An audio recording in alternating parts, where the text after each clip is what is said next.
CR-78. Oh, I said I love the CR-78. You know, the drums in the music, I love them. They're my favourite. Aye. Yeah, I love the analog sounds and the digital control. Love them.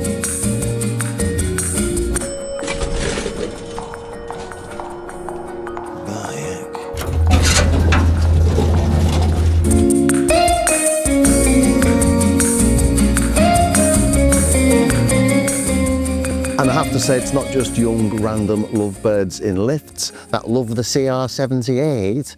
I love it too, and I've been having far too much fun with this, considering it's based on what really is a very basic drum machine from 1978. But back then, it was a bit of a technological marvel.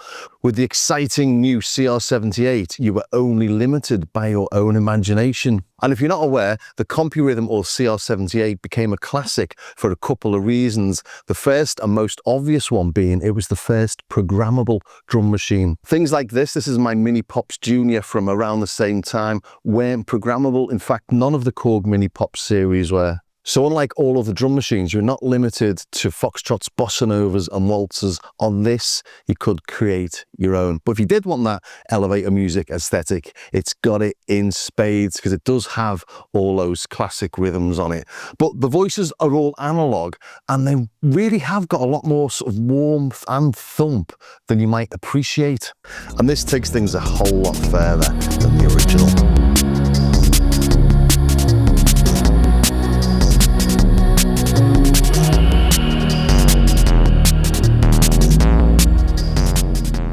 Here it is then, I'll play through the tones sort of as is. And they're created with Roland's ACB technology. If you've never come across Roland's ACB technology before, it's not the same as what they've got in the Zenology synths. It models things in a different way. It doesn't model the sound, it actually models the electronic components. So ACB is analog circuit behavior. They model the actual components and how the components would work on that circuit board in order to create the tones. And that makes them unbelievably real. I've put the Roland Cloud emulations against a few bits of kit over the years, and it's staggeringly close. This is my System 8, which uses the ACB models, versus my Jupiter 8, and it's really good. I challenge anyone to be able to consistently pick one over the other, to be honest, and they really are that good. But let's take a deeper dive then into this one. We've got three main pages on this. We've got the original looking interface, then we've got a pattern page and a kit page, and this is where you can tweak all the sounds. If we come back to the original page, just in case you're not familiar with it, I'll run you through it. On the left, we've got the fills. We've got different fills that we can select, and then down here's the measure. So this is how often the fill plays. So if we have it on every 2 bars, we have it on automatic, it'll play the fill that we've selected up on the left every 2 bars. So playing this now. Then the fill, change the fill. So now it'll play the fill every 4 bars.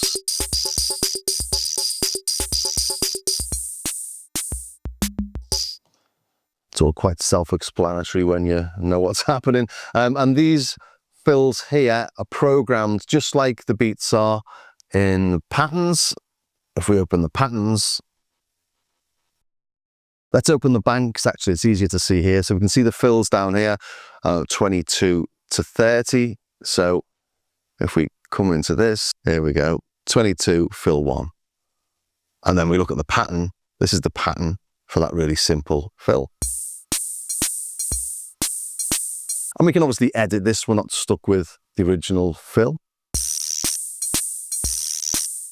I know that's only 12 steps long, not 16. So it doesn't have to be 16. I'll show that in a bit. I'll dig into the patterns in a minute. And if we look over here, this is a selector for the automation of the fills. So if I put that on 12, come back to the original, this should be on 12 now. I'll put that back onto 4, go back into the pattern, it's 4 there. So now I've placed that on fill 2. Let's go into the original, it's on fill 2 now. I'm not going to go into too much detail, but you can access lots of things from multiple pages. Coming back to the main page again then, we've got the instrument selector, and you can preview any of the sounds. Not that much use, I wouldn't have said, on the soft synth, but a bit of fun anyway. But you can have the alternative sound, so you can have the rim or the clave. And if we come into the pattern, you can see the rim and the clave are on the same channel. They're on the same channel down here as well. Just like on the original, you can have one or the other. And in case you're wondering, we can select the main sound like that. If we hit Alt down there, we'll select the alternate tone. So that's the clave. I'll play that. This is the rim. Above that, we've got the main volume, we've got the balance, and the balance is a really interesting thing I had on the original. Let's come into the kit actually and change the balance there. The balance changes the balance of the instruments. When we're on the high end, you've got the more high frequency instruments like the maracas, the hi-hat and the cymbals, and no bass drum. And then on the low end, we've got the bass drum, but none of the high pitched instruments, which is exactly the same as how the original worked. So that's what this is doing under the hood. We have this metallic beat or metallic tone for the hi-hats. If I play a hi-hat, and we can adjust that on the kit as well. So we've got the hi-hat and the cymbal. So it adds this metallic beat to both of those sounds. We can adjust those independently. You couldn't do that on the original. And next to that, we've got volume faders for the tambourine and the gyro. As I hit the keyboard, they're not playing, then bring them in. So this really just replicates what you had on the original. We've got the accent level. I will show the accent in a second, and then we can cancel voices from the main panel as well. If I play this, there's probably a lot playing in this one. So it's a bit like a little sort of mini mixer almost.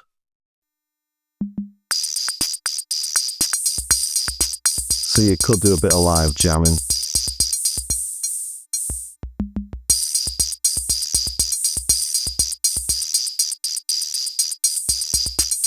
So yeah, if we do that, still got the gyro in there, the gyro. So there's a fair amount to be playing around with on the front panel. You can see why it was quite popular, but it's nothing compared to what we can do in this version. And down here, we've got the 4 sort of programmable patterns, but obviously we can program whatever we want on any of them. We've got shuffle in the place of the tempo. The tempo is obviously set by your DAW, so let's play that.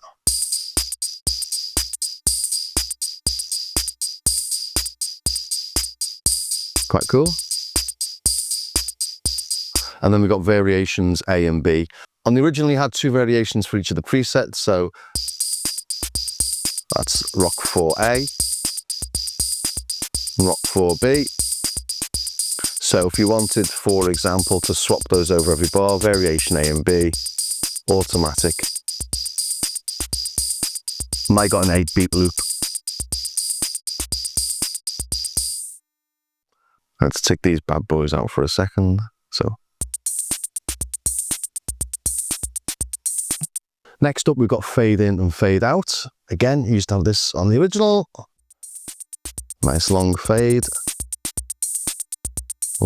out. Or we can have a short fade in and a short fade out.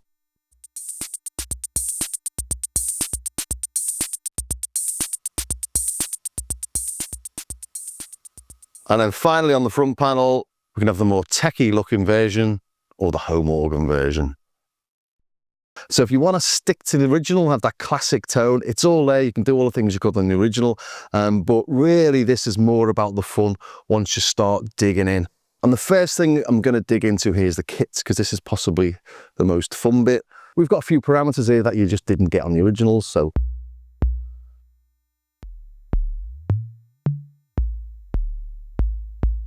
add some gain. So instantly you can see where you can go with this.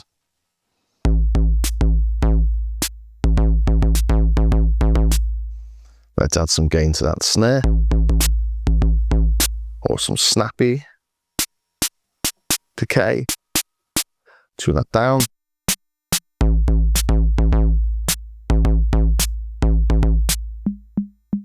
Is that the low?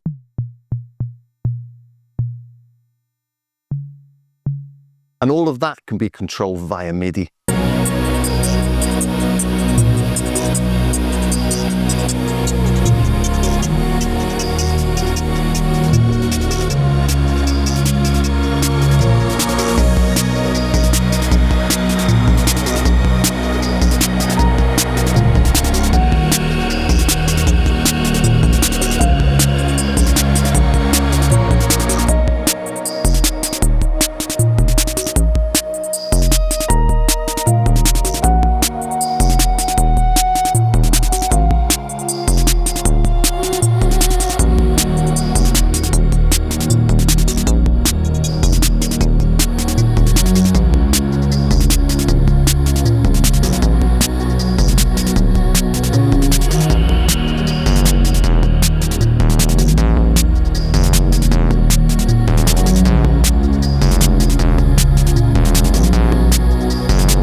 So as a live performance tool, it's pretty funky.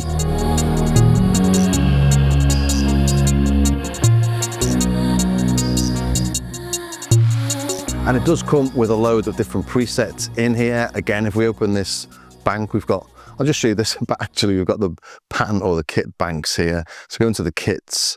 Let's just play a really simple pattern. Let's go for Rock 4.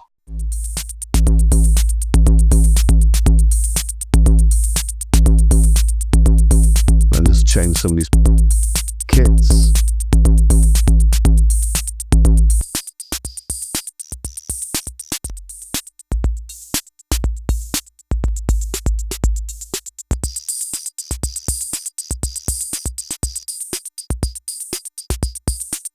You'll notice all the balance and things changing. In fact, let's go to the kit page.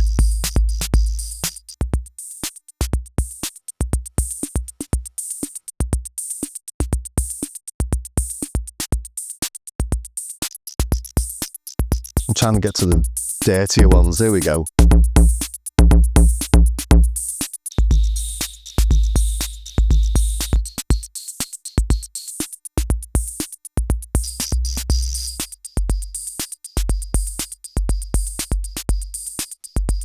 Some real deep bass happening there, isn't there? And I'll quickly show you what I was doing in that little drum and bass demo where I was using the fader punk to control the parameters using MIDI CCs, because everything you see here can be controlled via CC. So on this, I'm just modulating the decay, tuning, the gain, tuning over here the hi-hats, tuning of the snare, and all the levels.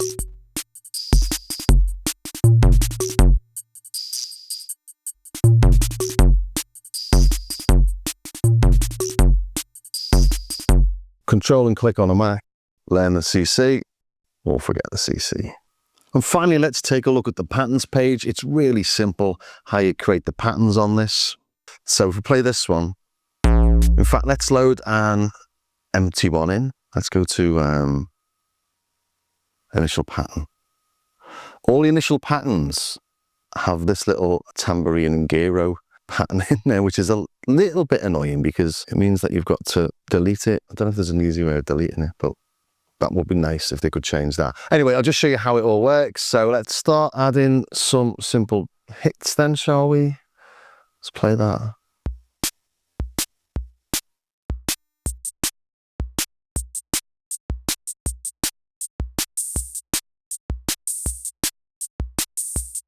Let's add some accents. So put an accent in. Let's go do some weak hits as well.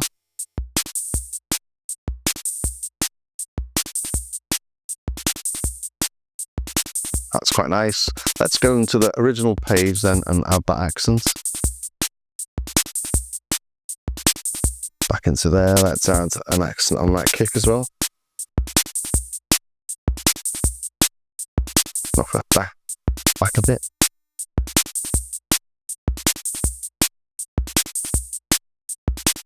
Now we've got different step modes. So we've got normal, we've got flams. Let's put a little snarey flam in mid. Or there.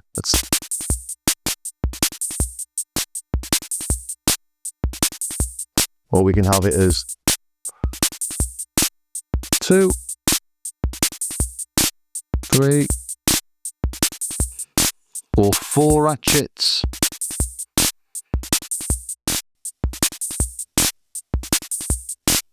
Let's start making it sound a bit moody as well. Go to the kit.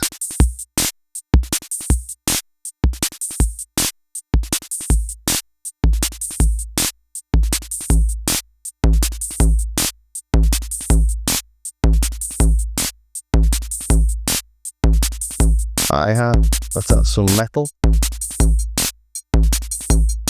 Of course, all of this is automatable as well in your DAW.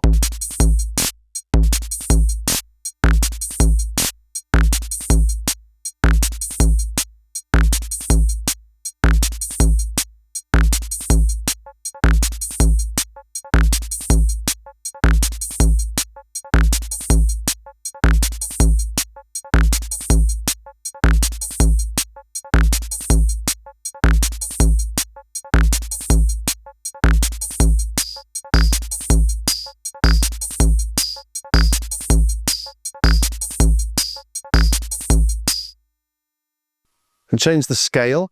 So that's 4 steps at the minute. If we go to 8 steps, it'll be twice as fast.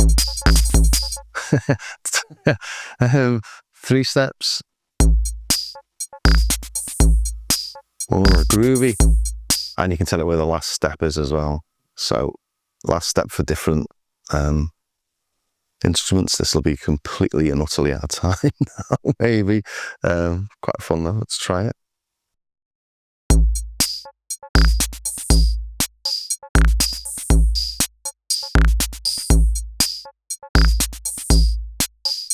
No, I've not changed the last step, but anything vital have I? Let's change it on the snare.